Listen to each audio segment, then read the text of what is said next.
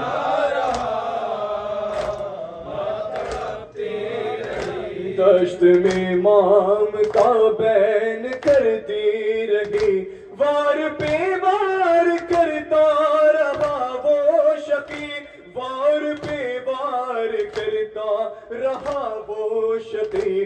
خون سوکھے گلے سے ابلتا رہا. ماں تڑپتی رہی خنجر شمر کے چلتا رہا. ماں تڑپتی رہی خنجر شمر کے چلتا رہا. شیخ سنے, قیامت کے شیخ سنے. ماں تڑپتی رہی. درد دیتے تھے ہنس ہنس کے سب اہل شر, زخم پہ ریت جلتی ہوئی ڈال کر, زخم پہ ریت جلتی ہوئی ڈال کر. ریت پڑتی رہی زخم چلتا رہا. ماں تڑپتی رہی خنجر شمر کے چلتا رہا. ماں تڑپتی رہی خنجر شمر کے چلتا. سلامت رہیے. ماں تڑپتی رہی. یہ عجب ظلم ظالم نے شہ پر کیا, اپنے زانوں کو سینے پہ شہ کے رکھا, اپنے زانوں کو سینے پہ شہ کے رکھا. بے رحم ہڈیوں کو مسلتا رہا. ماں تڑپتی رہی خنجر شمر کے چلتا رہا. ماں تڑپتی رہی خنجر شمر کے چلتا رہا. ماں تڑپتی رہی. مختصر سماعت فرما. اے ندیمک, اے ندیمک, قیامت کا تھا وہ سما. اے ندیمک, قیامت کا تھا وہ سما. اور بین کرتی رہی دشت میں فاطمہ, بین کرتی رہی دشت میں فاطمہ. ارے عصر کا وقت رہ رہ کے ڈھلتا رہا. ماں تڑپتی رہی خنجر شمر رک رک کے چلتا رہا.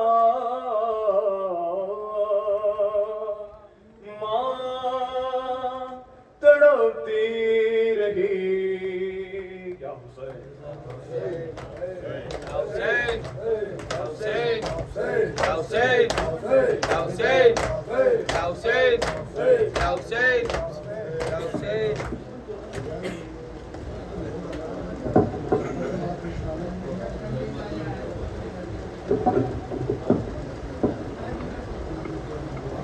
سارا بولی کیسے سکینہ کو غسل دوں, چپکا ہوا بدن سے ہے پر کا لہو بھرا, غسالہ بولی کیسے سکینہ کو غسل دوں، چپکا ہوا بدن سے ہے برقع لہو بھرا، غسالہ بولی کیسے سکینہ کو غسل دوں، بش سن کے بات ثانی زہرا کو آ گیا، غسالہ بولی کیسے سکینہ کو غسل دوں، چپکا ہوا بدن سے برقع لہو بھرا، غسالہ بولی کیسے سکینہ کو غسل دوں، کیسا ستم یہ ہو گیا ننھی سی جان پہ، غسالہ رو رہی ہے بدن کے نشان پہ، کیسا ستم یہ ہو گیا ننھی سی جان پہ، غسالہ رو رہی ہے بدن کے نشان پہ، زخموں سے ہے سکینہ کا سارا بدن بھرا، غسالہ بولی کیسے سکینہ کو غسل دوں، چپکا ہوا بدن سے ہے برقع لہو بھرا، غسالہ بولی کیسے سکینہ کو غسل دوں، ایسی تو لاش میں نے نہ دیکھی تھی آج تک، میں سوچتی ہوں کیسے یہ زندہ تھی آج تک، ایسی تو لاش میں نے نہ دیکھی تھی آج تک، میں سوچتی ہوں کیسے یہ زندہ تھی آج تک، اس غم سنی میں اتنے ستم کا مصیبت تھا، غسالہ بولی کیسے سکینہ کو غسل دوں، چپکا ہوا بدن سے ہے برقع لہو بھرا،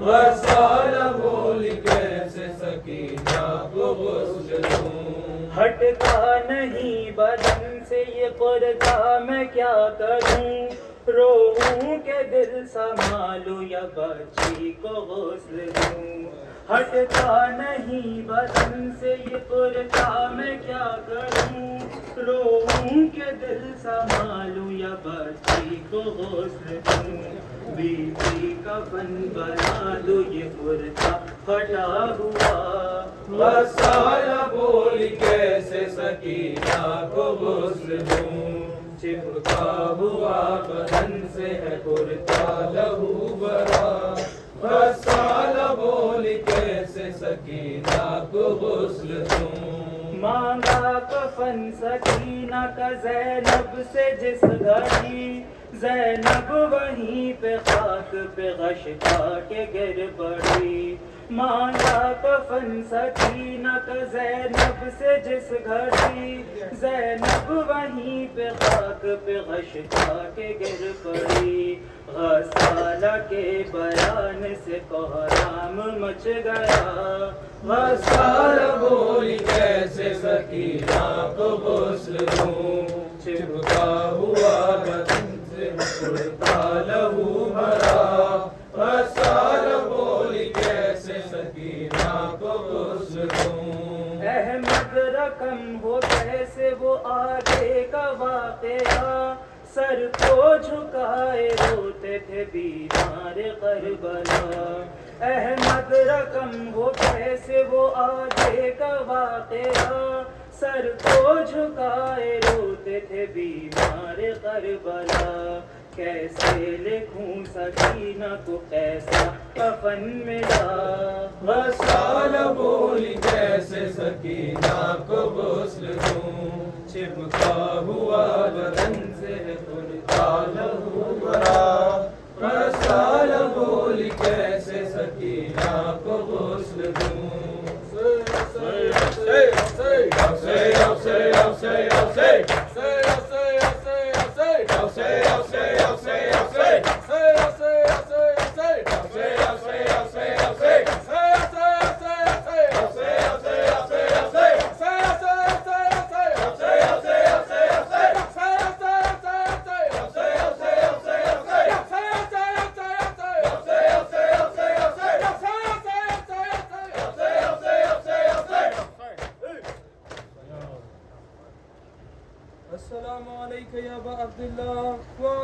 الله التي حلت بفنائك عليكم مني جميعا سلام الله أبدا ما بقيت بقي الليل والنهار ولا جعله الله آخر العهد مني لزيارتكم.